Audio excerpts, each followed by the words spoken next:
NRA, Flawed Study Takes Aim at Stand Your Ground by Dave Dolby, published on November 23, 2016. In general news, Donald Trump won the election, which has allowed many to conclude that the Second Amendment dodged an anti-gun bullet. You may agree or disagree, but one thing is for sure, the anti-gunners have not given up their agenda, in the United States and across the pond. In a recent article published by the NRA, the Journal of the American Medical Associations (JAMA) takes aim at Florida's Stand Your Ground law. Here is the full article from the NRA. NRA logo. This week, the Journal of the American Medical Associations (JAMA) online internal medicine network published a study by a team of academics in England that purports to analyze the impact of Florida's Stand Your Ground self-defense law on homicide and suicide by firearm, with the authors concluding, implementation of Florida's Stand Your Ground self-defense law was associated with a significant increase in homicides and homicides by firearm, but no change in rates of suicide or suicide by firearm. You'd think with a conclusion like that, the study found that the Florida law actually had a negative impact on public safety. But you'd be wrong. Rather, this article stands as but another example how anti-gun scholars continue to perpetuate bad science in order to push their agenda with improper methodology, misleading claims, and a purposeful failure to follow base statistical protocols and conducting an analysis. An incisive rebuttal to the study published in National Review points out that even taken at face value, the findings have virtually no significance for public policy. Indeed, the JAMA authors admit near the end of their paper that our study examined the effect of the Florida law on homicide and homicide by firearm, not on crime and public safety. Mike Sikander teaches a student the right way to improve shooting skills. Mike Sikander is owner of Shooting Performance LLC, a full-service training company, and the co-host of The Best Defense, the Outdoor Channel's leading self-defense and firearms instruction show. This caveat is necessary because the study completely ignores the essential question of whether the firearm-related deaths it focuses on arose from unlawful aggression or lawful self-defense.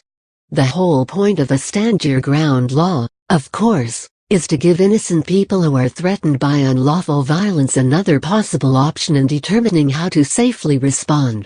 It negates a mandatory duty to retreat before resorting to lethal defensive force, allowing the individual who is actually subject to the threat to determine whether retreat or countermeasures are the safer option. While the authors of the JAMA study likely disagree, if fault and justice have anything to do with the law, and they should, self-defense is not an outcome to be deplored. Putting the law on the side of innocent victims is not a flaw of Stand Your Ground laws. It's the point of them. In short, because the authors don't account for the differences between those homicides which are justifiable self-defense and those which are not, their study fails to provide any real insight on the effects of the law. This, of course, is by design. Pushing the biased narrative that Stand Your Ground is problematic is their point, not whether the law had a positive or negative impact on public safety. As the National Review article further explains, the authors of the JAMA study also erred in failing to understand that some jurisdictions impose Stand Your Ground by statute, while in other states the doctrine has arisen through court decisions. Thus, the authors mislabel one of the 4 states they use as a comparison group as lacking Stand Your Ground, when in fact that state incorporates the principle in its common law. NRA NRA Stand and Fight. In other words, the authors couldn't be bothered with researching even the most basic question of which states have Stand Your Ground and which do not. This is often the case where public health researchers move beyond their normal field of expertise. The fact that the authors also fail to control for a host of other social and economic variables that likely impact the number of homicides in any given year is further proof of their general incompetence to answer a complex research question related to Stand Your Ground in Florida or anywhere else. Which brings us to a broader point.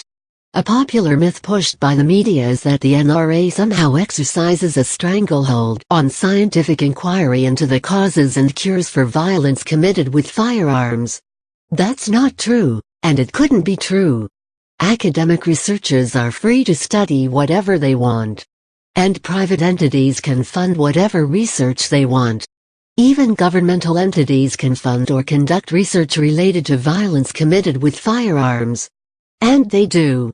There is, however, a federal appropriations restriction that applies to the Centers for Disease Control and to the National Institute of Health that prohibits the use of taxpayer money to advocate or promote gun control. And therein lies the difference.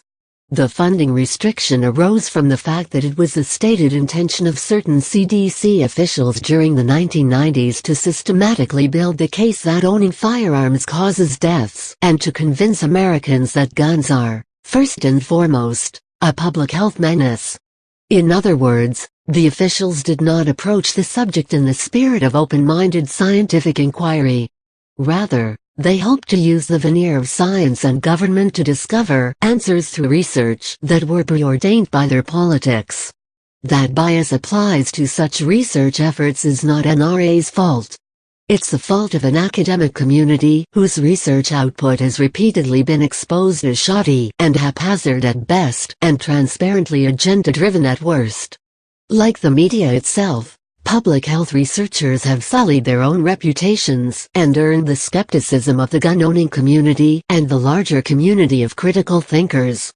Public funding of these sorts of efforts will hopefully remain curtailed under the Trump administration. But the studies will persist, because the anti-gun agenda that underlies them persists. And the private billionaires funding that agenda, including George Soros and Michael Bloomberg, will continue to need outlets for their prohibitionist expenditures. We know the mainstream media will not approach this sham science skeptically. But gun owners and policymakers should. What do you think of JAMA's analysis or the NRA's report? Share your answers in the comment section. Share this.